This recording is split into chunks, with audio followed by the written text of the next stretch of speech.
Hello বন্ধুরা, কেমন আছেন সবাই? আজকের এই ভিডিওতে কোচ দরিয়াল জুনিয়রের কিছু ভুল আমরা ধরতে চলেছি। তো চলুন ভিডিওটি শুরু করা যাক। এই যে মনে করেন কোচ দরিয়াল জুনিয়র যে প্যারাগুয়ের সাথে ওই ম্যাচটা যে হারলো 1 গোলে, তো প্যারাগুয়ে কিন্তু কখনো ব্রাজিলের সাথে জিতে নাই। তো কোচ দরিয়াল জুনিয়রের কিন্তু ডিসিশনে কিন্তু ম্যাচটা হারছে। ব্রাজিলের কাছে কিন্তু আরও ভালো পারফরমেন্স ছিল টিমের ভিতরে, কিন্তু তিনি তাদেরকে ডাকায় নেই। তো আজকে আমরা কোন কোন প্লেয়ারকে না ডাকানোর জন্য ভুল হয়েছে তো সেগুলোই তুলে ধরবো।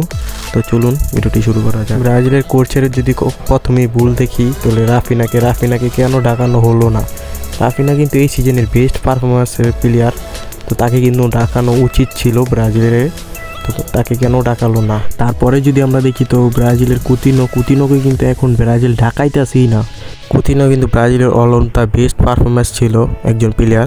18 কোপার কিন্তু বেস্ট পারফরমেন্স ছিল কুতিনো। তো কুতিনোকে আপনি কেন স্কোয়াড থেকে বাদ দিয়েছেন আর কেনই তাকে নিচ্ছেন না? তো তিনি কিন্তু বেস্ট পারফরমেন্স প্লেয়ার, তাকে যদি একটা সুযোগ দেওয়া হয় তাহলে কিন্তু ব্রাজিলে একটা সুযোগ আসতে পারে। তারপরে যদি আমরা দেখি ব্রাজিলের ক্যাসমিরো, তো ক্যাসমিরো কিন্তু সবসময় ব্রাজিলে ভালো পারফরমেন্স দেখায় আইছে।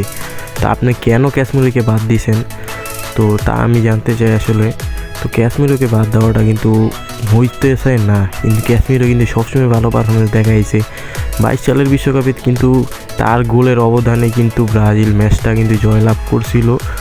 তারপরে আপনি কেন ক্যাসমিরোকে বাদ দিয়েছেন? তো ব্রুনো গিমারেজের সাথে কিন্তু ক্যাসমিরোর ওই সাইডে ব্রুনো গিমারেজ আর ক্যাসমিরো কিন্তু ওই সাইডের এক সাইডে খেললে কিন্তু সেরা একজন স্কোয়াড হয়।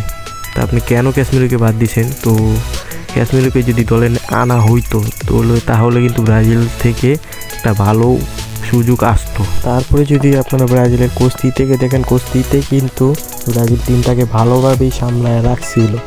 তো আপনি যদি তাকে দেখে যদি এইসব স্কোয়াড প্লেয়ারগুলো আনতেন তাহলে কিন্তু ব্রাজিলে কিছু একটা হইতো।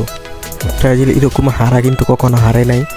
এই সিজনে প্রায় মোট 8টা ম্যাচ হারছে ব্রাজিল। তো এরকম হারা কি কখনো হারছে ব্রাজিল? তো আপনি যদি কিছু একটা করতে চান, আপনি পুরানো যারা অভিজ্ঞ প্লেয়ার ছিল তাদেরকে ঢাকায় একটা কিছু করেন। আপনি খালি মনে করেন নেইমার নাই, নেইমার যদি থাকতো নেইমার একা কি করতে পারতো ভাই? একা আমি বুঝছি নেইমার থাকলে ম্যাচটা ঘুরানো যায়, নেইমার আজকে কালকা নাই। তো এটা আপনার ভাইবা নিতে হবে ভাই। আপনি তাদেরকে ঢাকায় একটা সুযোগ দিয়ে দেখেন তারা কি করতে পারে। অভিজ্ঞ প্লেয়ার ডাকান, একটা তাদেরকে সুযোগ দেন, সুযোগ দিয়ে দেখেন তারা কি করতে পারে। দিয়ে যদি ম্যাচ একটা জিততে পারেন তাহলে তো বোঝা গেল তাদেরকে দিয়ে হবে।